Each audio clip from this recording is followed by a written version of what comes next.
Recording. It's like, hi, this is a recording. And You ain't say that you had beef with Blue Cheese? Okay, we're back with Beef with Blue Cheese. This is Aesop Rock, the Impossible Kid. Could not be more excited about this episode, this album. No secret, we probably mentioned in the past. This is I don't know about you, this is my favorite album of all time. Hands down, any artist, any album ever. My favorite album. Yeah, I always it's hard thought to I say could never it's my make that favorite of all decision. time. Yeah, I can't say it's my favorite of all time. It's certainly moving in that direction, but I mean, it's just so good. Every time I listen to it, I'm like, I don't want I don't want it to be my favorite album, but it's just so good. Well, yeah, and his next album, Spirit World Fill Guide, is it was a contender. Like I still feel like it's neck and neck because I listen to that album a lot more now. Yeah, I just feel like it's not that new anymore, but I was always hesitant to kind of put it in the first spot. Yeah, and I think and it doesn't matter. Nobody cares who's my favorite album. No. Who my favorite album is. But still, But to me, I always thought it was an impossible thing to say this is my favorite album because certain albums have different things. And then literally the first time I listened to this album, I remember sitting at my kitchen table. I was sitting at my kitchen table actively just listening to this album, not doing anything else. And I got through it, and I thought to myself, and I was trying not to be like hyperbolic or like whatever. I was like, I think that's the best album I've ever heard in my life. Like there's not 1 second of it that I don't love. It was just, I listened to it immediately, listened to it again. Yeah, So, I think there's a few reasons as to why that would be true. The biggest reason is there's literally zero bullshit on the album. There's 0 seconds of bullshit. At all. It's what is it, 45 minutes? So the average song you're talking like 3:30, if that. And there's no downtime at all in the album. And once you like read into it a little bit and you listen to it maybe like 10, 15, 20 times, obviously it's very personal. It's all about him. It's all about his life. And I mean, I think he always had a lot of personal, personal stuff and a lot of what he did. But sure, this was really, he went deep. He basically opened up the curtain and kind of just let everybody look inside to what he feels his life is, or what that you might not see. That obviously he's a troubled dude to a degree. Yeah. And he talks about there's suicide attempts on here. There's there's therapy sessions. There's uncomfortability with therapy, but it's like it's his battle with being an artist. Yeah, and they all string together. I mean, from the beginning of the album to the end of the album, all like the songs go into each other. And I think that's call like, it a concept album. I don't think he would, but it's only because it's like the concept is just Aesop Rock's state of mind at the time. But they do flow, especially the in the middle when you Blood get Sandwich, arguably get out the car, Shrunk, Kirby, and Kirby. Those three together are that's one chunk. That's a section of the album that's like definitely all tied in together. Yeah, I mean, I could probably spend a good 30 minutes probably on those 3 songs, just going deep into really what they mean. Yeah. When I was on this, going through this album, and I went through Rap Genius. Rap Genius has an awesome. I don't know if you went to Rap Genius to the lyrics. Yeah, I have. I have them on iTunes, and I looked at the website. What's it's not Genius. Just Genius. Lyric. Yeah. So they actually, if you hover over the lyrics, like they'll tell you like, I disagreed with some of it, but I think that's all. A lot of it is like. A lot of his lyrics are up for interpretation. I don't care who you are, but so but they'll show you if there's a word or a reference, they'll let you know like where the reference is from on this if you hover over it. It's pretty impressive. It is pretty cool. Somebody put the work into this whole album. I'm thinking like, was this Aesop Rock? Did Aesop Rock sit down and like, I'm really gonna explain all these? Because I think it's like user. Like Wikipedia. I don't know if I believe so. Yeah, because it said there's like multiple contributors. Yeah. Right. So if you what's funny is that you look at this album, and I just looked at a couple other ones that are not by him, and there's not as many lines highlighted. It's every line on this. It's every line has something. There's something that needs to be explained. Yeah. And every one of these lines. Yeah. So, I would never. I'm never somebody to say like, oh, this is my favorite album. It's the best album of all time. Go listen to it. It's great. Like, I know this is not for everybody. Like, he just doesn't make music for everybody. Like, it's the beat. The production on it is so. If anybody doesn't know, anybody's listening to this, he does all the production. I guess the mixing, and he has people play instruments on it. But he's a self. The fact that he produced it and rapped on it, and he just fucking rapped his ass off this entire album, and that that's a more impressive thing when you have one guy and you can make a full album, and that's that's impressive. So to me, but it's like it's aggressive. It's a lot. Like I try to play this for somebody, and I'm like, this is what I'm into, but. Whatever, don't expect to like what I'm about to play for you, but whatever. Yeah, I mean, the fact that I think he did that for a reason too. So he made all of the beats. There's no guest appearerances on the album whatsoever. Yeah, I think that's for a reason. It's because this is a special album for him. I was wondering if we were going to include the bonus of this, which I didn't listen to. What's that? I wasn't anticipating doing those, but. Yeah, because if I pull it up, so I have the album that I downloaded when I bought it because I have the vinyl of it, which if you look behind me, it is right there. It is there. These are all Ace's albums. It's in order. It's Float, Labor Days, Nutshell Pass, Skeleton. I guess he doesn't own music for Earthworms, right?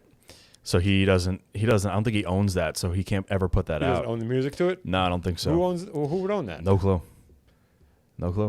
But I remember them saying that he would never be able to put that out on like iTunes or something like that because he doesn't own the rights to it or something. Well, a lot of times like LP was talking about. I brought up LP again, but LP was talking about like his first album he can't release. Because there's so many samples on it, it would cost him a fortune to get the like the rights to that. So maybe that's what it is. I don't think he's like any record label he's been on. Like he was he either put something on himself or he was on Def Jux, and Def Jux gave all their music to the artists. They didn't hold any rights. They didn't hold any rights. When they folded, they gave all of the rights to all the artists which was a really awesome thing for them to do. Yeah, absolutely. Like he didn't need to do that. So yeah, I don't know if music for Earthworms. I don't know if that would be if that got a vinyl release. That would be. I mean, I bought the new Appleseed record. I just don't have room for it on that wall. But and then I have this is that little guy right there. That's long-legged Larry. Yeah. Yeah. I play that for the kids. They like watching it. Yeah, it's great. But yeah, I just love it. I listening to this. I was so hyped listening to this album, even just yesterday. God, just yeah. I probably listened to it another 3 times today. Yeah, just as many times as I can go through it. And it's so easy to listen to the whole thing too. Yeah, I thought I could definitely do a podcast per song on this. Definitely. Like, maybe not a half hour, or maybe maybe a half hour. Like if you go on YouTube, there's a lot of lyric breakdowns, there's a lot of reaction songs from this album, and like there's a good amount of this album that have people break down the lyrics of this. So there's enough to go through. Yeah, didn't watch too many. Maybe in the past I've seen a few on this album, but I didn't watch any for this just because I didn't want to get anything like. Yeah, to be influenced. Yeah, be influenced by what they were saying. I haven't watched it. Yeah. I didn't watch it in preparation for this, but I've watched them in the past just because if I ever see anything about this album come up on YouTube, I'll probably watch it. What I did do though is, I mean, I had to look up some references. The fact that the fact that he raps and rhymes a lot of these references, like and weaves them into the songs, means that he knows them. Like he actually knows them, not like he's looking something up just to create a rhyme. Which it might be the most impressive thing that he does is just how intelligent he is, and he obviously reads a lot of stuff. He said he doesn't read a lot. I don't find that. I don't know how that's possible. There was like an Instagram. There was an Instagram question Q&A, And he said he doesn't read that much. I thought the same thing. I said he's fucking with us because you don't get this kind of vocabulary and references if you don't read a lot. Yeah, like, I mean, you just don't. Maybe he watches a lot of like old movies and stuff like that where to get some of these references from. Yeah. Like there's some Japanese reference in Shrunk that I had to look up. I'm like, what is that? And like you wouldn't know that unless you read about it or you like watched about it. It just yeah. And I don't claim to know all the references, and I never will know all the references. No to the album. chance. It doesn't matter. I pick up on the ones that I pick up. Mm-hmm. I know the ones that I don't like. And it sounds like me knowing that he knows what the reference is, or that it's not just nonsense, is enough for me to appreciate it.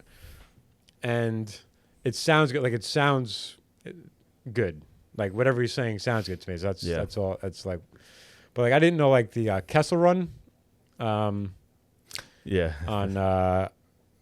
what is that? That's Lazy Eye. I think he talks about the Lazy Eye, the Kessel like, Run. Yeah, I didn't know. I don't even know if I'm saying it right. I don't know Star Wars. Apparently it's a Star Wars reference, and one of the characters talks about the Kessel Run. I don't know. So I listened to it over and over again. I played it for Scott once. Scott was totally into this. My at the time brother-in-law. Yeah. He got totally into it. He goes, this guy's great. This is the best thing. And he made a song, and he like started like he always like mess around, play music. And he sent me a song like a couple months later, and he was totally like it was an Aesop Rock song. He was like, poaching off Aesop. Yeah. So he goes, oh my God, he talks about the Kessel Run. I go, I don't know what that is. He goes, oh, he explained it to me. And then there was one, he goes, oh, one, he goes, don't make him lift the gate between the betas. And I didn't know what that reference. So he like, this is a guy, he listened to this album first time through, and he has all these references because he reads a lot, and he has a whole different frame of reference than I do. So this first time Aesop Rock listener is explaining a lot of these lyrics to me, I'm like, oh man, yeah. Then it makes it better when you know it. But I make a claim it's my favorite album. Maybe I should sit down one day and look up every single reference so I know everything. And it just I don't even think you need to look up every reference. I think looking at the lyrics, like I listened to it a few times where I read the lyrics as he was saying everything, and I like paused it and went back and looked at the lyrics again. And you pick up on a lot of stuff that you don't normally pick up when you're listening to it because you're kind of trapped listening to the beat, listening to his cadence. His cadence changes every song. His style changes every song. Yeah. It's just amazing how he can go from one thought to another and just completely change everything he's doing. And also, there's actually more palatable stuff on this song. Like there's a lot of references I don't get, but this album actually has a lot of stuff that's pretty straightforward. Like Rings is pretty straightforward. Like there's references and there's like metaphor, but you understand what he's talking about the whole way through. And then Dorks is even like that's like he's talking about like other rappers. He's talking about the music industry. Blood Sandwich is very clear. Like that. That's not even like that's clear. Straightforward. Like those are stories. Get out the cars. Shrunk is like Kirby. Like there's no confusing with Kirby. Like, but even in Kirby there is like. It was like, I'm looking at. I have the lyrics up. Like, I don't know a lot of the stuff he's even saying. But he just speaks metaphorically, which makes it into a song, and that's the thing. Like, so you'll understand the references in Kirby, but the fact nobody else could ever write that song. It's just you're not going to write it that way. I mean, what does he say? Oh no, that's in Shrunk. He's like, my in case of emergency is in the daisies chasing birds. I mean, that's just like a phenomenal. Like you just picture it. Yeah, it's a turn of phrase. It's just fantastic. So should we just get into it? Yeah, let's get rolling. All right. Let's start the copyright. You were just hearing that. Talk about starts with albums.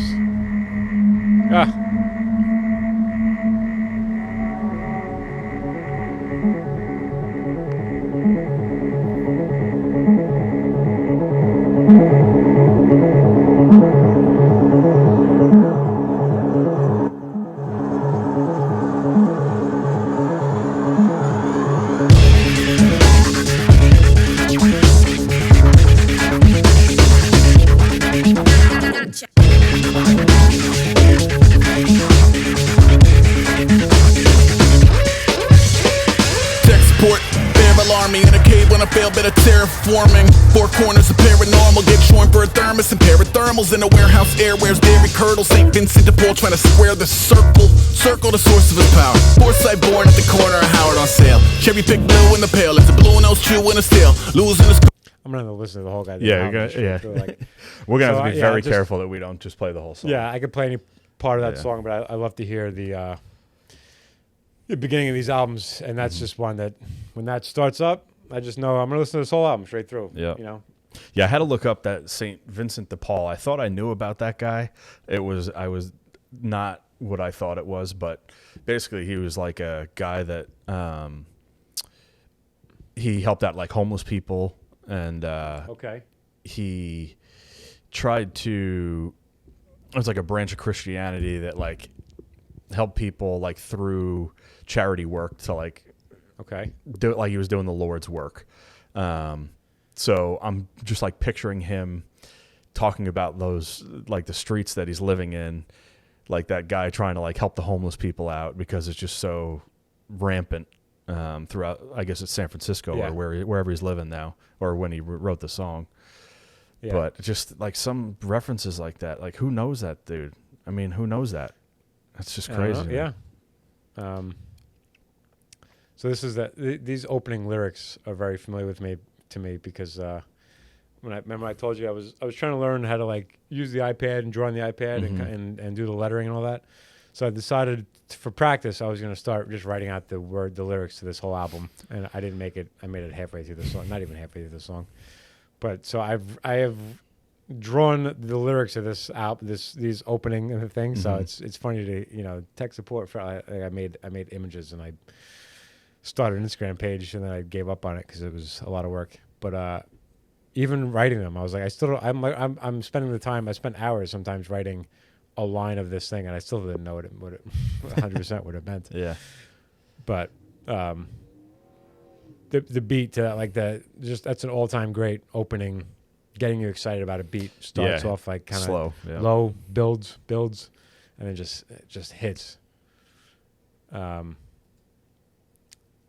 All right, Rings.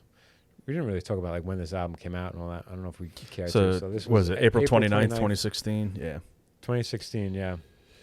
He hadn't had a solo release in a few years, about 4 years before that. But he had a Hail Mary Mallon in between then, and then the collaboration he did with Kimya Dawson, the Uncluded, was in between that as well. And this, you listen to much of that? No, what was the name of her? Didn't she have another band? Wasn't it like something Peaches or Rotten Peaches or something? Yeah. That I'd never listened to any of it. I swear I've heard the band. Moldy Peaches? Moldy Peaches? Is that Moldy Peaches. I think that's what it was. Was it Moldy? Rotten Peaches. Something like that. Yeah. But so I didn't realize Rings was the first single off the album. I always assumed Dorks was. I don't know why. And maybe it was the first one that I just really vividly remember, and that's the one that he played on Colbert. But I mean, when you listen to Rings, I specifically remember Rings. Yeah, because I played the shit out of Rings when it came out. Like before the album came out, I was to the point where I was like, I gotta stop listening to this because I do that with him sometimes. I play those singles so much, and when the album comes out, I feel like those singles, like I'm all right. I'm like you skip the song. So I almost try not to do that because I want to be able to listen to the album straight through. But now it's just cohesive. It's just all right in a row. But I remember Rings really hit me, and we'll play some of it right now. Well, this was on Madden. Madden. Oh, really? Yeah, took this song because of Rings. I mean, it was like if you think about it, like they're like trying to it's completely different ring, but okay. Exactly. That's exactly. But that's what they were. They were using it in a different way. Sure. Yeah. I have this starting at a minute in. Amp to the yap of the magpie. Unseen hand dragging his graphite. Cross contour, little bit of backlight. Black ink after a Bristol to baptize. You can imagine a rush that ensue when you get 3 dimensions stuffed in a 2. Then it's off to a school where it's all you do. Being trained and observed by a capable few. Back in New York by peeps and a dog in a 2-bedroom doing menial jobs. Plus rhyming and stealing and being a clod. Distractions, freedom, a rod. I left some years of giving a light. I left some will the spirit away. I let my fears materialize. I let my skills deteriorate. One about a thought of what I should have been. Continuing a mission that was rooted in a 20-year affinity and rickety condition with an ID crisis. Snap on the front lawn, look up in the sky. It's Shapes falling out of the fringe. All heart though we would've made cowardly kings. They will chop you down just to count your rings. Just to count your rings. I don't know in my life if a line has resonated with me more than in this song when he says I let my fears materialize. I let my skills deteriorate. Haunted by the thought of what I should have been continuing in a mission that was rooted in a 20-year affinity and rickety condition and ID crisis. Like, that's what it is to be done. Do anything creative, anything artistic, and feel like you've given up on it. That's the feeling. Like, I let my skills deteriorate. I let my fears materialize and let my skills deteriorate. Like, that's what it is. Like, anytime I've ever stopped doing something creative, you know, like stand up, and I would stop. I'd be like, shit. Like, I got to start all over again. Like, I got to get through the fear again. I'm not as good as I was. And like, so he's talking about visual art. Mm-hmm. You know, he was a visual artist, obviously coming up. That was where he started, right? Mm-hmm. And he's talking about drawing and painting in this song, and he stopped, and now he's like, it's hard to get back on. But the whole thing, just I mean, it's just the metaphor of like cutting the tree down and seeing how many rings are in the tree to see how old you are. That's I mean that's you don't get that until, I mean, for me, I didn't get it until I'm listening to it 50 times. I mean, I'm like, what the hell is he talking about? I think I picked up on it right away. Only because I was always the first time when I was a kid, I heard that you count the age of a tree. But I've been fascinated with that since I heard it the first time. So I think that's always been something that I've been very quick to reference in my mind. So if I ever hear something about cutting down and then rings, like I would put that together right away because that's something that fascinates me. But man, that shit that hit me hard when I first heard it. And just the visualization, nap on the front lawn looking up in the sky. I mean, that's what do you do? Like, so you spent 20 years, whatever. And now and when you get I love imagine the rush.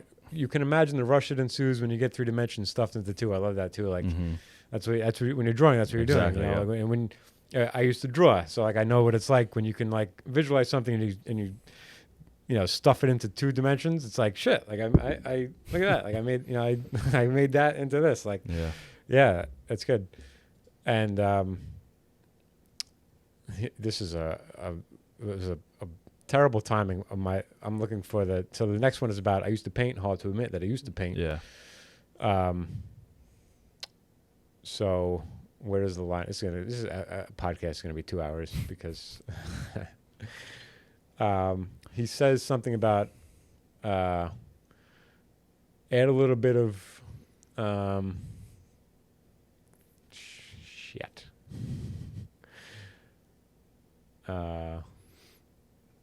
Realistic. He was talking about painting and like how when you're painting, you have to like add, you add like realistic. You have to like add a little shape here and back up, add a little fat to the figure. That's what he says. Okay. Yep. Capture map of the gesture, back up, add a little fat to the figure. So redo that, move that inward. So it's like you can picture him painting, looking back, and be like, nah, I got to add a little fat to that. Like that's got to be a little fatter. And I remember I was just singing along, playing this song in my house constantly, and I grabbed Cheryl by like the sides, and I was singing along to the song, and I happened to the time I said add a little fat to the That's bad timing. And she was add a little accurate. I said add a little accurate fat to the figure, and I was like that was probably bad timing. I apologize for that. I was completely coincidental. I wasn't trying to say anything about it. That was not good. That was Ring. So first, and this is a lot of years. About him getting older. I start this right from the beginning. The kid that worked down at the local Baskin Robbins got a tattoo of a lipstick print attached above his collar. I watched him relocating pistachio to a waffle, thinking I had lost the plot, if not the passion for the novel. He asked me what I wanted. I ordered something daft. He said he liked the tattoo Alex drew me of the bats. Thanks. I like it too, but modestly confess, in present company, my coloring is not the main event. Look at that neck. Messages immediate. The guy F's chick. A couple months ago, I saw a guy with lip tattoos on his neck, And obviously, all I could think is, look at that neck. Did you have to play the song for him? You'd be like, I got need you to listen to something. I want to get a tattoo of a guy on my neck that has lips on his neck. Like I want to get like. So I'm dying for an Aesop Rock tattoo, and I'm like, what can it be? I love the cover of this album. It's probably one of my favorite covers of any of his albums. I don't love a lot of his album covers. Like I like them as art. Like I understand that I appreciate the art of them. And I just I think Skeleton is my favorite of his because it's very simple. You sure it's not Malibu Ken? That's the worst. That's the worst album cover. Period, it's just horrible to look at. It's just, I won't buy. It's I didn't horribly buy the record fantastic. as much as I love it. Yeah. But I like this. I like the Impossible Kid. I think I might, maybe just the Impossible Kid. But yeah, I did. I thought it would be funny to get a guy with a neck tattoo of lips on my neck. But obviously that's not happening. Look at that neck. I just this whole song. I mean, yeah, it's just in the dreads. It's so just visually appealing. Like the whole concept of it, I don't know why he never did a video to the song. Yeah, paint the picture, yeah. He never. Did they do a video for this song? I don't remember ever seeing one. That would have been a good video. Yeah. I think I read on Wikipedia that they made how many? I think there was like 6 or 7. Yeah, I know. There's a lot of videos. Dorks had one. I know Lazy Eye had one. I know. Obviously, the other two had one. Yeah, and then they made they made a whole album, a remake of The Shining using small figures, a shot-for-shot remake of The Shining. Of The Shining for the whole album. I didn't know. Yeah, so that was like when they released the album, they released it for free on YouTube with the video, like with the thing of The Shining. Yeah, and then there was additional music videos. Yeah, for Rings, Blood Sandwich, Lazy Eye, Dorks, Kirby, Shrunk, Get Out the Car. Yeah, that's a lot. Yeah, Get Out the Car. I remember. Yeah, that was a good video. Like, that was just him sitting there. Stuff happening behind them. Yeah, like on the screen. Yeah, that was a good one. All right, so that leads us to Dorks, which I mean I can't. Yeah. Question. Hold on. I'm gonna go to 110. I don't know why. I thought 110 was important. Literally, I almost didn't even do this for this album. I just thought I could literally play any part of this album and it wouldn't matter. But I guess it was something at 110. There's a certain part of this song. This might be it. That just I really. think it was about like posturing, like like where you source all your parts. Why do rappers act the way they act? Like when they we're all supposed to be kind of like just not cooler than. I used to hang around with rappers at the root of the scene. It meant a lot to feel the fugitive community breathe. Maybe the sentimentalized to be truly naive. I know some shit about your heroes that you wouldn't believe. I think we're all a bunch of weirdos on a quest to belong. The song's a echolocation of an impregnable fog. That's why it's odd to see a pile of imperfections and flaws. Ascend a pedestal to patronize the rest of the cards in a mess of obnoxious fantasy, posturing and pageantry. I ain't even mad, I'm impressed, shit, it's baffling. God almighty, chopper night, we tower the piano keys. Play your own dirge on the way to surfing Maggot Beach. You fucking dorks ain't a source of the art. You can't be cooler than the corners where you source all your parts. Yeah, you can't be cooler than the corners where you source all your parts. I love that source all line. your parts, like, yeah. That's just the streets. That's what you inspired you. You act like you're better than that. Like, and then I wrote down at 2:39. I wanted something.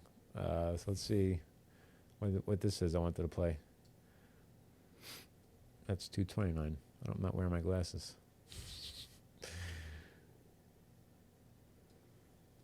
The disillusionment has truly been a difficult pill, but you was anything menacing as a difficult sell in a whistling Bellarama. Black Molly's to dress up like piranha. It's not even compelling melodrama. It's a comedy. Somebody wanna shop you as a saga. I'm very voluntarily persona non grata. I mean, what rapper says I'm very voluntarily persona non grata? That's that line. That line definitely sticks with me, without a doubt. That very, very voluntarily persona non grata. Just what a phenomenal line. And then even the line before that. Black Molly's to dress up like piranha. It's not even compelling melodrama. Not even compelling melodrama. Like just sonically perfect. Just visually, like just It's just so good. Just so good. This might be my favorite song on the album, and I hesitate to say that because I love this album so much. It would be ridiculous, but I just find those lines, I just really just send me through the roof. Yeah.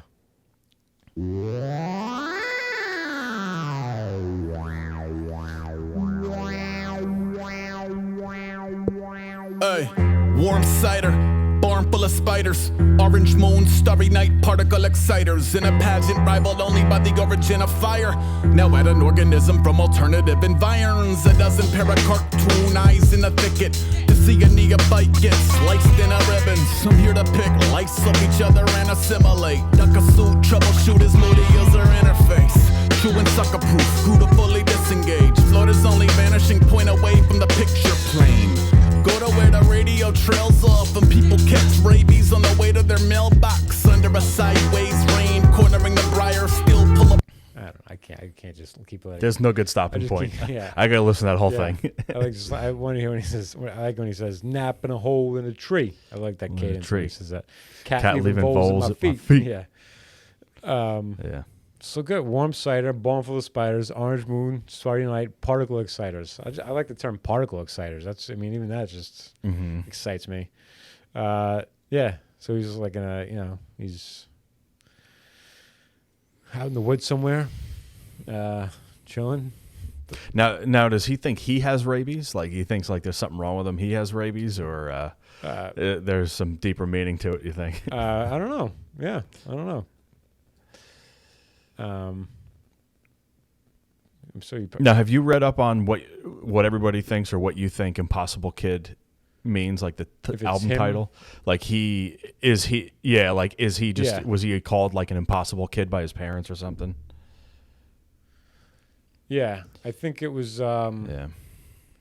I don't know. I guess anything would be kind of me guessing at it, but I always thought it was more like a. Yeah. So that he was an impossible kid, even like out of that, like after that, like as an adult.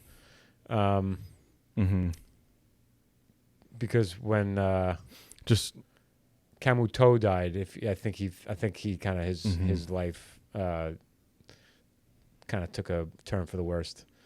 Yeah, and I think and that was what 8 years before this album. I think he feels. Something like that. I think he has a lot of feelings about that. Yeah. I think it probably was it seems like that was a dark time in his life after that. I think he probably did a lot of things that he feels like he needs to apologize for, or a lot of things that he regrets. I mean, obviously I have no reference to that. Just he talks about it so much, and he talks about how hard that was for him, that I just assumed that was kind of something that he so I guess I think he's the impossible kid and kind of impossible to deal with in certain situations, and I think it's just him acknowledging that. But I don't know. Yeah. Yeah, I mean, that makes the most sense. I mean, it could every once in a while the answer that makes the most sense is the most obvious one. But I feel like I've even because anytime he's said anything about any album or I've watched any video I can get my hands on, I feel like he's probably explained it. I just don't remember what he said. But this is Supercell. I'm going to start this at just 18 seconds, which is just skipping by some little bit of intro stuff. Just opening. Die already, none defied a one-man walled city. Stone-made flesh veins etched in his hands. 88 stands straight, then invasive plants and rain dance unsafely. Brace for the supercell, mutineer footage for your blooper reel. Who could tell? Pours hot tar from the top of the barn. Necktie on his head, condor on his arm. Dog star in a jar, bordering unsustainable. Mea culpa, maybe I should pray a cope. Systematic Catholic or sigil at a Baphomet unraveling. Either way, his ID show a snake and skull. Always been a private dude who couldn't keep a tally of which lies he told. Who? Dye his hair, shave, change names in his lazy drawl. Soon enough I will estrange you all like it ghosts. Man, this is my favorite song. I can say that to every song. God damn, that's just that opening. One of the... Go ahead. Yeah, I mean, one of the best lines, or one of the most memorable lines, I should say, is keep a tally of which lies he told who. I've always been a private dude who couldn't keep a tally of which lies he told who. That's, I mean, it's like that. That's you can see someone struggling with that. I know people like that that you're like, you've told this lie to somebody else. Like, to lie, you told me something different. They always say like liars have to have such good memories because you have to really remember who you told what and what you know. That's got stuff that's got. If you're not telling the truth, nothing's gonna match up at some point. Like the line makes me uncomfortable. Like it just and makes me uncomfortable. He's like, I've always been a private dude there. who couldn't tell you. He's owning it. Yeah. And then the fact that they use like an owl who simultaneously over his who. I put lies I told who, and you hear in the background you hear a little owl like who. I love that. And then just when he hits it with that, I get ghost. Like that's just best opening line to a verse and closing line to a verse to me. Like he just starts it with die already, and then he ends it with like I get ghost, and it's just like it just goes into that. Oh my god, so good. And then just the interlude is just ghost. Ghost, so good. Ghost. He's ghost. Yeah, right. All right, Blood Sandwich, which is about his brothers. And to me, this is the second verse is the one that I like. That starts at 2. Yeah, they're both great. I mean, the first one's just more comical. Just the visual. Like I love the line. The manager dragging 27 inches of aluminum behind him. Like you just picture him walking through the, like just ready to smash a gopher right in the face. And then he said, it's just. Render all the kids, whatever. Like the kids. Try them as adults. All the kids grew up that day because they watched the grown man beat a gopher to death with a bat. Great, But this verse, literally, like if I feel sensitive at the moment, this verse will bring me to tears because it's just like it embodies what it is to love music and want it so bad and like fight for what you love, like just the passion for music at that age, like when music is everything for your age. Like it really. Yeah. Like I still feel that now. Like I have the luxury of feeling that now without any kids. Like I could still act like a child when I listen to music and feel emotional about it and buy tickets for concerts. Yeah, it means the world to me. Well, I mean, he talks a lot about his Catholic upbringing in the album too. He talks about it a lot, and obviously now he talks about being an atheist or whatever agnostic. I don't even know what the hell the term is. Yeah, not a man of God anyway. Yeah, yeah, and the discussion of back and forth between the mom and the older brother about the home for field testing. It's real youth in a palm of your hand when your mom thinks Satan is involved in a band. We were buried in the village voice, checking it was playing where. Pulled his head up out the paper, pushing out a single tear. 5 words like a beacon, a light in the mist. Ministry live at the Ritz. It was Christ is risen a Chris. 3 loaves, 2 fish. Miracle of mechanized loops on 2-inch. Coming to a theater, he would be there in the flesh. Moms didn't say no, but she didn't say yes. Cop tickets, side of plot thickens. Countdown to ultimate concert experience. Mom still worrying, why are they called ministry? Are they a cult? Maybe she would probably investigate. Bought a mag with an Al Jurgensen interview. Read a couple sentences, glanced at a pic or 2 or 3. That's all, no fair trial. Simply you will not be going to the show and that's final. What occurred next with the top of the lungs of a son who unjustly had lost what he loved? In a moment that would transcend anger, the high art said, this is something I am willing to die for. Can you even imagine a death in a band from industrial fandom? Anyway, nobody count no concert and Chris kicked rocks in his mismatched Converse. My older brother is a... So I just played that whole verse because I couldn't... The opening of it, and then... I don't know how to explain this, why I think this is so great. Can you even imagine a death in the fan from industrial fandom? So like the band they want to go see is industrial rock. Like they like industrial rock. This to me, like the fact that it wrote itself, like it's incredible. Like the way it sounds, the way it rhymes, so it doesn't make sense how this came together so perfectly. Like it doesn't. I don't even pay attention. Like it doesn't need to rhyme for me. I don't care if it rhymes. I know, but it's just amazing how it does. Like it just sounds perfect. It's like exactly. He says so. The kid's like, I want to die for this to go to this concert, and then he says, "Could you imagine a death in the But just listen to how good it sounds. A death in the fan from industrial fandom, like that sentence just sounds so good to me, and then it's like, can you even imagine a death in the fan from industrial? It's just I can't say enough why that tickles me so much. And Chris kicked rocks in his mismatch. I can't even say it, in his mismatched Converse. Yeah. This is a lyric I misquoted all the time, so I never read along to this, I guess, because I always thought he said, anyway, nobody caught no concert, like nobody went to the concert. But it says, anyway, no body count, no concert, which is so much better than what I was saying. Yeah. Like nobody died, count, no and concert. there was no concert. Like, Yeah, no concert. yeah. Kicked rocks in his Mitch. Yeah, just a perfect end to that verse. Yeah. Yeah, it's just creatively just exquisite. Yeah. I mean, you can't get any better. No. You can't get visually any better than this, especially when you're telling what could quite possibly be a true story, and most likely is. You picture a little kid arguing with his mother. Yeah. This is something I want to die for. Yeah, he's probably like 14, 15 years old. Like he wants to go to see a concert. Yeah. They live in New York City. It's probably easy. It's very easy to make it happen. Yeah. And just no go. Just is like it's a band about Satan or something. It's just, I just remember like. And I didn't really deal with this because I didn't ask my mother for a lot, but I know it's so important to you as a kid to do some of the stuff that your parents just don't like. Your parents just don't understand. I just was about to say like I'm Fresh Prince, but they literally don't like. It's not important to them, so they dismiss it like it's not like it's not important like but it is important. Like you're a person, you're a human being. You're a kid doesn't mean it's not important to you. So it's like like I always. Ron Bennington on Ron Bennington's show always says like he hates when adults dismiss like teenage love. He's like, no, that shit hurts just as much when you're a kid than it does when you're an adult. Like it's like don't dismiss like if you have heartbreak as a kid, and it's the same thing for like a love for music. Like that when you have a passion for something, like I wouldn't tell you you wouldn't tell your mother like I don't respect whatever hobby you have. It's like I don't know. I could go on about the importance of kids' emotions and how they should be taken seriously. Get out the car. See how y'all be The good news is that we're like 45 minutes. What's that? I was going to say, good news is we're only about 45 minutes in and up to song 6 or 7. No, that was 7. This is Get Out the Car is song 8. We're good.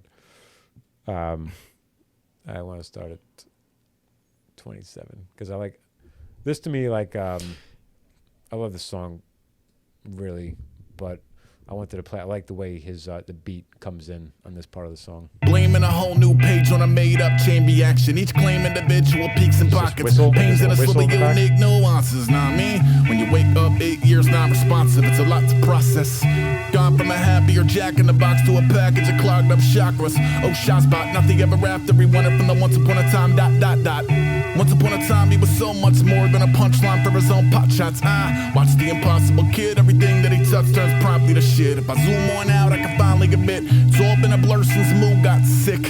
I think that's probably why I always thought that, because he talks about he says how possible kids, it returns promptly to shit, and then he says right after that like it all went to shit after after Moo got sick. So I always associated like because of that line. I just love that. It's almost like a kazoo. Remember those kazoos? I'm sure it's like some. It's close. I think it's just a. It's just a synth. It's probably just a synth. It's just a synthesizer. Yeah. But to me, it sounds like. It does sound like a kazoo. Like one of those whistles that you can adjust the tone, like the pitch of it, if you like that one of those pitch whistles. Yeah, I don't think anybody's actually playing a kazoo into a microphone, but it was definitely some synth sound that. Yeah. So Shazbot, I'm like, where is that from? Yeah. And so I'm like, I have to look this up. It's from Mork and Mindy. That's what he used to say. Oh, Shazbot. I'm like, what is that from? I swear I remember what the heck that's from. So but it was, Robin Williams and Mork and Mindy. This is why that just goes back to the whole point of, like he must just sitting there watching TV as a kid, just literally all day. Every references. Day. That's why, like I said, and that's why he's on the head of that list for the biggest vocabulary in rap. He's way ahead of everybody because he pulls up shit like that. Like on this album a lot, I'll listen to something and I'll be like, that's an original word that's never been in a rap song. Not even like that he's a rap before. That's never been in a rap. That's never been in a song ever before. No. That word has never been in a song before. Like, no chance. And what's interesting is that MF Doom is like right behind him. Yeah, he's close behind. Not too far behind. He says that MF Doom was a huge inspiration for him, but sure, just because he's an inspiration doesn't mean you can sense. Pull the references that MF Doom can pull. Yeah. No. So this is Shrunk. I'm going to start this at the last Yeah, so this song, I mean, just to provide a little context, so he's basically sitting in the car, I assume, right in front of the shrink's office. Well, I think it's... So this... Go ahead. Yeah. No. I was going to say, so he's like, I think just when I'm picturing this, he's just sitting outside of the shrink's office in his car thinking about all this stuff right before he's supposed to go in. And then the last line is get out of the car, Ace. So like he's trying to convince himself to get out of the car and go into the shrink's office. I think that, and then like you just go right into the next song. And Shrunk, he starts out, he's like filling out his personal history, like he's filling out the form. Yeah, so the first verse is him filling out the forms and how none of it makes sense. He feels so crazy. Yeah. His name, his last name is this, and it's like none of it makes sense. Like I can't even write this. I can't fill this out because I'm not even human right now. Like I don't even know what you're talking about. Second verse is in the waiting room watching everybody kind of go nuts in the waiting room, and then they call him in, and this is the third verse. So now he's entering with the therapist, and this is the best 2 minutes on the album. In my opinion. You think so? I would argue, I would make that argument. Yeah, I can say that because it sums up the whole argument. Like he really he's going at it with the therapist and like you don't like this. She says, I'm not your enemy. I said, that sounds like something that my enemy would say. Instead of playing off the chemistry, she said, you're being difficult. I said, I'm being guarded. You're $250,000 debt. I get more guidance from my barber. Look, I'm not good at this. I grew up in a noogie fest. You built your walls of pie or said goodbye to all your cookie puss. Here's one. Every time my telephone buzzes, I see images of hooded riders setting fire to hundreds. She said, when you start getting all expressive and symbolic, it's impossible to actualize an honest diagnostic. I said, when you start getting all exact and algebraic, I'm reminded it's a racket, not a rehabilitation, okay? Agree to disagree as grown-ups from opposing clans, honoring the push and pull, I should have called the Scolamance. Oh well. Preservation is a doozy. Will you be needing another appointment? Absolutely, I'm shrunk. Absolutely. Perfect. Absolutely, yeah. So they get in this argument. He tells her that she's useless, and he's like, "You coming back? Yeah. Well, I have to. I'm nuts." Yeah. Yeah. It's just like I don't know. You ever watch The Sopranos? No. Okay, but it's like it's very similar. Yeah. It's like this is a racket, not a rehabilitation. Yeah. It's just a big theme throughout that entire show. Yeah. When you start getting more exact, and you can and you can picture him at the end, like he does this all the time. He's like, "I'm out of here," and then or he just throws a fit, starts chucking stuff around the room, and then so we schedule the next appointment. Yeah, I'll see you next week. It's the same. That's what it is. Yeah, that's it. Yeah, and then it's just the barber line too. Yeah, like it really puts into perspective. Like he's trying to call some of these people out too. Like, are they really here to help you, or are they just here to prescribe you drugs, or just like let somebody else take care of the problem? Yeah, I get more guidance from my barber. It's true in a lot of cases. Yeah. And, anybody's as valuable. You can get good insight from just somebody on the street. And then so that goes into this because then in this song he's talking about his shrink told him to get a cat, and this is a song about his cat. He references back. This is my favorite song to play for people who are not Aesop Rock fans because I think it's absolutely. I think first of all, I think it's the most commercially playable. It's like fun. It's like just. But I think for me, the part of the song, one of the part that I'm going to play, has I think the most condensed rhyming and rapping that he's done, and it's so silly, but it's the part where he meets the cat lady and buys the cat lady. Sonically, that's just like it's one verse after another, just perfect rhyme after perfect rhyme, perfect, and it's like it tells a story, and it's flawless. Hey, Kirby, what you doing, Kirby? What you doing there? Hey, Kirby, what you... First of all, so you haven't seen him perform this live ever, right? No. Yeah, so it's a blast to be in a show. I bet it is. Everybody's screaming everybody's screaming, "Hey Kirby!" It's the best. Like he'll start before he goes like, "Let's give it up for Kirby," and they just everybody's nuts rapping about Kirby, and it's a blast to be in a room with everybody's like this cat, like this is because nobody's written about their cat before, and not only that, sitting around somewhere not knowing there's a crowd of people shouting about his name, like his name. It's just the best. You and Kirby, what you doing there? Hobgoblin, shots of hot scrounging. Vaccine queen deemed church socks hostage. 9 weeks awesome, hides in a slipper. Look in her eye like she might be a wizard. Cold met a cat lady in a parking lot. She got the heroes of tomorrow in a cardboard box. And probably hoarding 40 more in the corners of Fort Knox. Swap 20 on a spot and cop the warlock. That's just it's just stupid. It's just stupid. Every time I hear it, I think of the exact same thing. Yeah. I'm like, because he says it, he just starts it out, cold met a cat lady. Cold met a cat lady in a parking cold lot. Met a cat lady. Heroes of tomorrow in a cardboard box. And then when he says, probably holding 40 more in the corners of Fort Knox, that comes off the mouth so easy. That should be hard to rap, but it's not because it's just perfect. It's probably holding 40 more in the corners of Fort Knox. Swap 20 on the spot and cop the warlock. Just... He's rapping about a fucking kitten. He's rapping about going to buy a kitten in a parking lot. And this would be the #1 single on 99% of rappers' catalogs.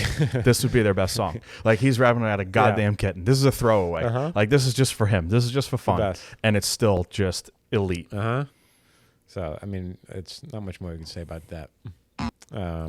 Yeah. Tough. We're going to go to 209. I didn't mention before. I wrote it on the note. I don't think I mentioned it. So Supercell. I love that he calls Supercell a Christmas song. I don't know if you ever like. So he did do like a song by song description of what this. And when he said Supercell, his only description goes, "This is a Christmas song," because he mentions Christmas in it. Like he mentions like Christmas imagery in it a couple of times. So I don't know if that's like why that is, but I never really put that together. Interesting. But I remember I wrote that. I never said it. That always interested me. All right. I said, what are you laughing at? Before a player ever met his Omega, they were effectively reducing his behavior in a data. With plans to build a Deus where the people grow potatoes and cabbage. Don't make them raise the gate between the betas and a spectacle displaying the nature of strange neighbors. I paint caves till the rage campaign tapers. And show a new crop how we used to moonwalk. Out of breath like a 7-day-old balloon dog. I still hang band posters and buy black lights. Crib decorated like a dorm room in Brandeis. Still pretend I'm gonna build another half pipe. Never mind the Ford era christening and pant size, man. Who could have guessed the future of abominable imagery would also share a birthday with Kenny G? None.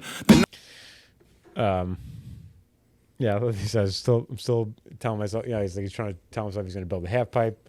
I'm building he's a kid. He's still a kid. He feels like he's still a kid. Like he hasn't grown up. Yeah. You know, his room looks like a dorm room. And And all he does is skateboard and take videos of people skateboarding all day, every day. So he posted on his Instagram. Somebody asked him like, why doesn't he skate skate much anymore? And he's like, he goes, have you heard my song 1 to 10? About his back hurting all the time. That's why. Yeah. So when he's talking about the betas, I'm assuming he's talking about like the beta fish that want to kill each other when you. Yeah. So apparently it's like that's what they do. Like they put a gate between the beta fish. The Japanese fighting they fish. Crazy, yeah. And then when they raise the gate between the beta fish, that's when they start fighting. Yeah. And I knew the only reason why I know that is. Yeah. Go ahead. Yeah, I've known that like they do beta fighting, but like I kind of didn't even I didn't pull that reference in my head. Like raise the gate between the betas. I didn't I didn't pull that until. I was going to say, the only reason why I know that is because we went and got Stella a beta fish a couple of years ago, and they're like, you can't get two. Right. I'm like, why is that? And they said, well, they kill each other. I said, oh, okay. So that made, then I knew what the reference was after that. So I didn't know it at the time. Yeah. So I got I'm like, oh, yeah, where's the gates between the betas? Yeah. Makes sense. This was, I think, the second single was Lazy Eye. Mm-hmm. If I'm not mistaken. So I remember this. Yeah, next to Shrunk, this is #1 for me. Lazy Eye, really? Yeah, okay. Yeah. I just love the bass line. That's why. Yeah, you're a sucker for bass lines. Yeah. You certainly are. Oh, I'm a. I think I pulled when really am. Chuck D. I think I start when Chuck D. Like so cool to have Chuck D. Yeah, that's that's a good verse. To support you, right? Yeah. Good step into the usher. Some people have mistaken my allegiance for a weakness. It fucked me up for eons. I wish there was a theist, the type to fake his death, then forget he faked his death. Show up on TV in the crowd at the AVNs like act natural. Whatever that means for you. Whatever that means for you. whatever that means for you. Super fresh. Hey, peace, Aesop. It's Chuck D. Yo, man, you keep doing what you're doing, man. Keep rhyming through those walls, right? Sometimes I feel my heart putrefying inside my body. From diarrhea dark to piety and the Ponzi. On my better days, they mingle and walk off into the poppy. On my worst, the work is overshadowed by the Monty. Had to buy some clothes that fit me and pretend I like a gobby. With a promise to his Congress not to compromise the motley in him. Maybe I should kinda sorta move to Mars. I'm feeling kinda done. Too many moving parts. The piss poor vision is 40% low. It's great. He's just on fire. Yeah, it's great. Yeah. I always embarrassingly motion when he says hello. And I always do this because I think in the video maybe he did this. So like I do that. Like, oh, does he? I do that. Hello. Like I do that like a child who's yeah. So he references back, I think, to the fact that he might be like just a habitual liar. When he talks about the type to fake his death and then forget he faked his death. Yeah, show up on TV in the crowd at the AVNs. Oh, shit, I told you I was dead. Yeah, now I'm on TV. Totally forgot. Yeah. I died the other day. You have to buy clothes that fit him and pretend he likes agave. Agave. I like agave. Yeah.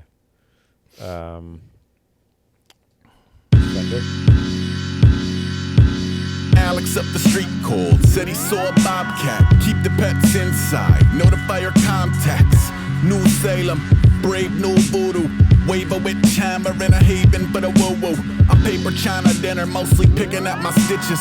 The bloody hair, bad code. Bunny ears, dad jokes. Bitch about Lamictal to whichever vixen. Listen, the skin rash, the schism, the million rash decisions. In truth, the other capital T, terrible 2 days. That chewed his plumage to the road and proved the prequel to Malaise. A feud he knew was brewing blew up in his face. He'd been replaying the scenario for days, with the variables replaced. Man, loser in the sky with more diamonds than a carpet from the shining. Port Riot, Port Orion. I don't know how to stop these songs. I really don't. And there's that Shining reference. So good.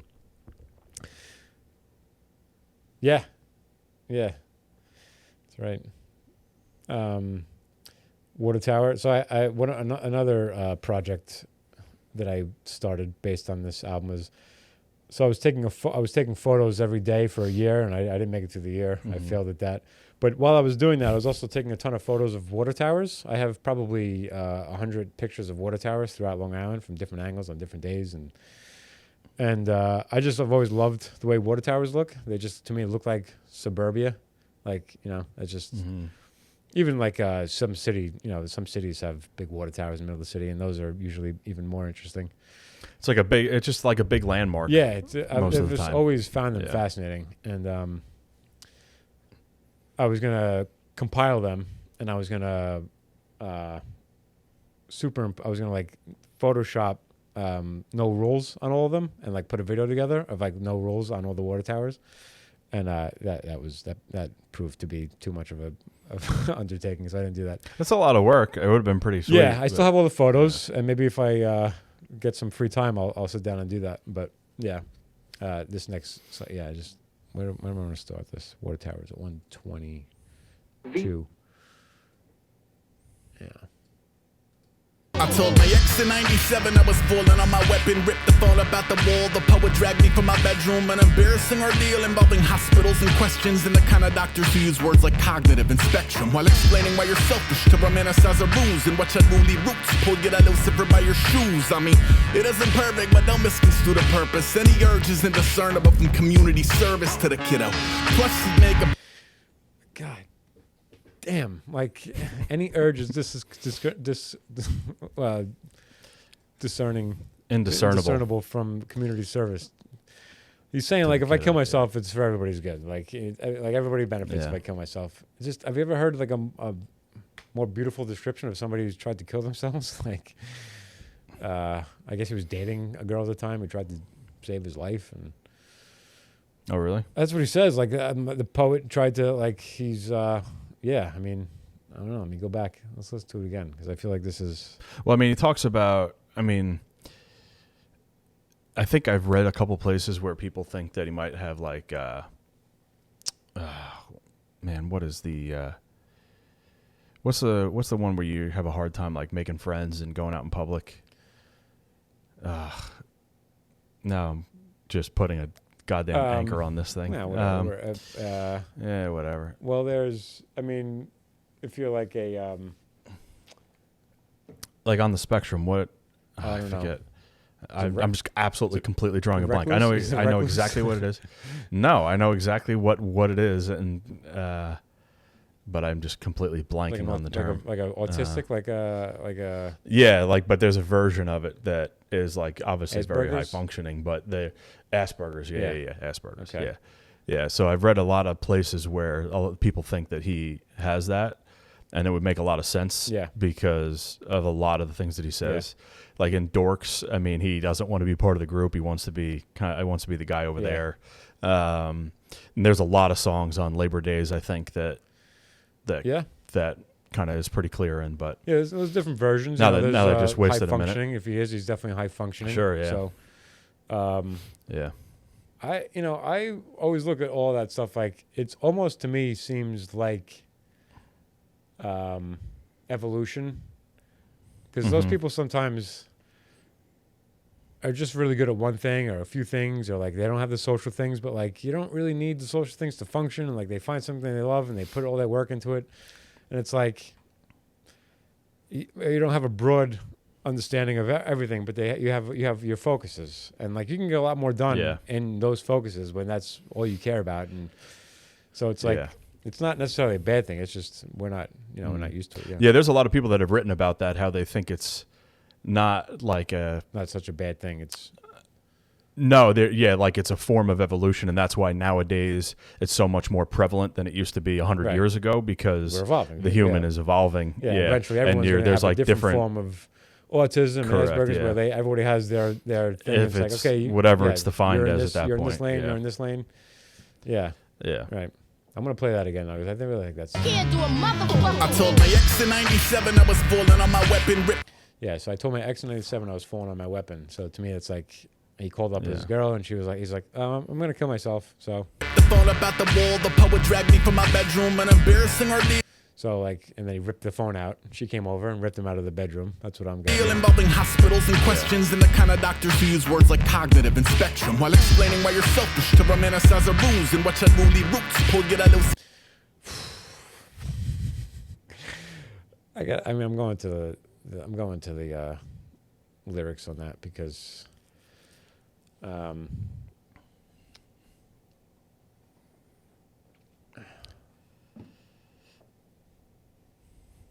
sorry. You talking about like while explaining you're selfish to romanticize a ruse?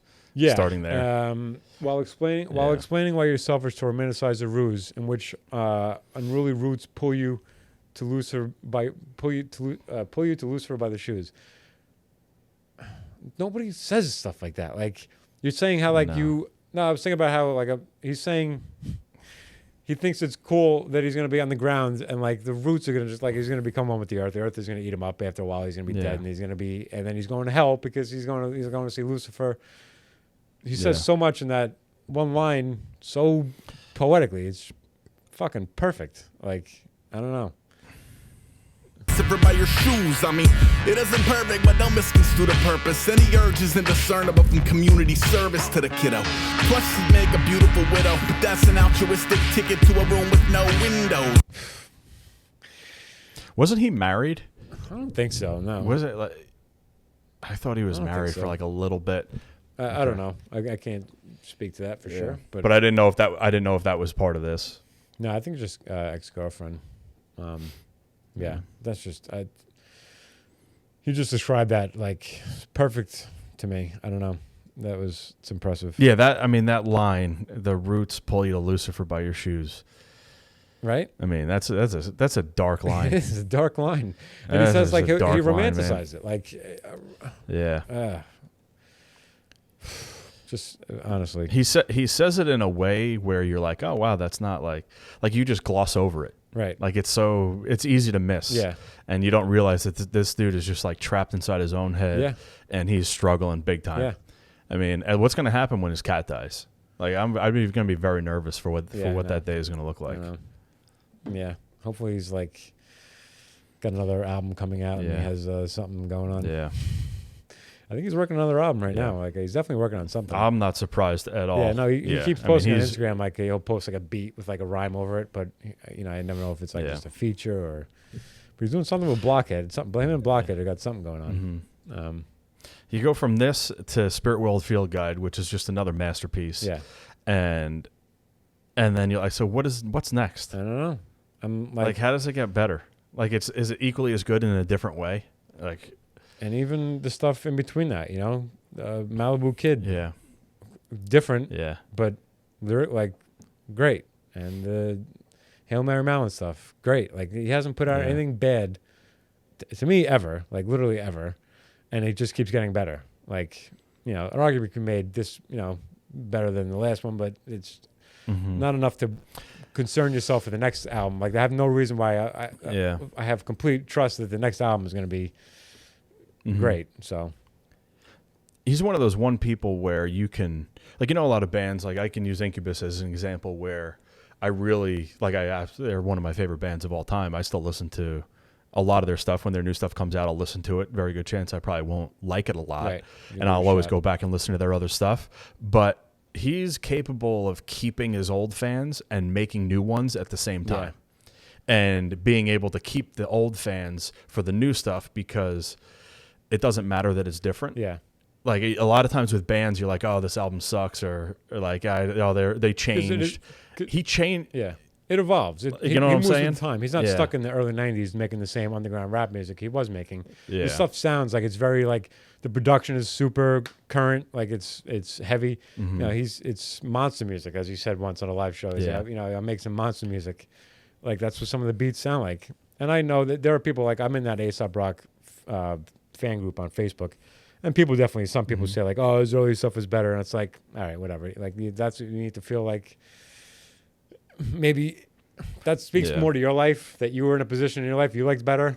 Like I don't care what you have to say in response to that. Like you liked your life better when you liked being younger, and you liked where you were in life better when those albums came out, and you romanticized that era of your life. And maybe you did prefer it. I understand that, but this is still good music. Like if you like that music, there's no way you should not be able to understand why this is also valuable and impressive. No, it doesn't make sense. This is impressive. It's an impressive feat to put out, whether you like it or not. Like it's, yeah. All right, and this is the last song of the album, Molecules. That's impossible. That's impossible. Here. This was never an effective way to rally insurgents, or really even the occupation of a rational person. When you write about seclusion and some buyers finally tune in, you get frightened finding happiness could drive away the movement in a jiffy. Just eat your food and keep the future iffy. That fruition's for the viewers who need a loser to pity. Plus an underlying message of a greater disconnection. God forbid he try to live or gain momentum. Mend or pay his penance. You'd rather see him eat a bowl of mousetrap, surf 1,000 couches, take a jagged little down a hatch, shatter heads. I know you love the way the failure flounder. Maybe I could be your daily downer. If his brain left his body and was headed for the door, would you take it in and help it find its way into a jar? Do you love that bass? You gotta love that bass. That building bass. Of course you love that bass. Yeah. Like that's sick. Like that's awesome. That's to me, that I mean, there's obviously people who can do it. I think that's on a keyboard. That's really hard to do. Yeah, that constant. There are definitely people that can do it. There's a 0% chance I can do it. I mean, how would you even hold the guitar? Like you've almost like it was the guitar was the bass would start to slide out of your hand at a certain point. That's got to be really hard to do. Yeah. I know nothing about it, but I'm just visualizing somebody like working the scales that way. Like just the speed of it. Yeah. But there's a line you didn't play that just coming up. It's just so good. No, I think it's before. Earlier? Now I'm going to forget exactly what it is. I love that. That's the most positive part of this whole album at the end. Because he says, like, I know you love the way the failure flounders. Maybe that can be a daily downer. Because, like, he's talking about his fans. Well, he's talking about... So he raps about being kind of depressed and all that. And then if he feels like if he starts feeling better, the people that like him for being that voice aren't going to like him anymore. Or like people, the Schadenfreude fades. That's the line I love. So first of all, Schadenfreude is definitely the first time that word's ever been said on a rap song. Like, so that's when people are like happy for your failure. Fuck it, let him hop around a maze. We could see us really lost when the Schadenfreude fades. These churning. Yeah, so great. So, and then he says, "Oh, I was going to say the line that I was talking about was not $1 watching Rocky II and Donatello boxes. Yeah. It's just another TV reference, Yeah. like he's growing Yeah. up, just sitting there in front of the TV again. Mm-hmm. That's great. Yeah. So I love that last part of it is like really but like it's at the end seeing like he's like almost like saying he's good, like he's going to succeed. And like it's a positive outlook at the end. So that was it. That was Impossible Kid. 15 songs of, to me, perfection. Yeah. I told you the other day, it is 100% a masterpiece in my mind. Yeah. I mean, this whole album from top to bottom is perfect.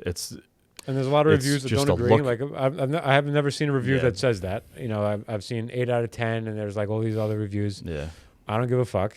Like this is a perfect album. They are out of their fucking mind. Yeah. They're out of their mind. Yeah, 100% to me. This is perfect.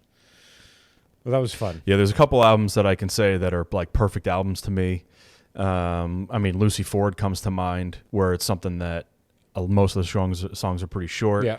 Same type of album to a degree. I mean, same ideas, I would say.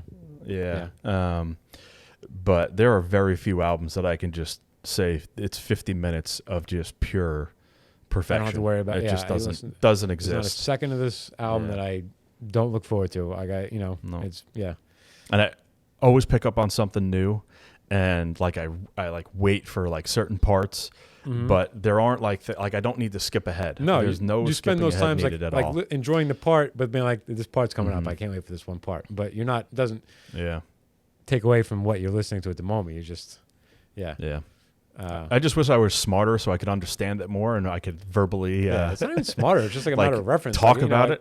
I feel like I feel like I understand when I know the reference. So it's not a matter of intelligence. It's just like it's like having kind of useless knowledge of references. Yeah, well, probably a lot of TV shows. Yeah, he's the. Yeah, I always think of Anthony Cumia when I think of Aesop with those references. Completely different spectrum as far as like where they went with their lives. Yeah. But Anthony always had the same thing. Same reference, like he always had the most ridiculous references, and it's the same thing. Yeah. Yeah. Yeah. All right. Well, before we lose internet connection again, let's wrap this one up. This was a long one, but I knew it would be. Okay, yeah, not too bad. Hopefully, we did it justice. Yeah, I hope Probably so. Not. I don't.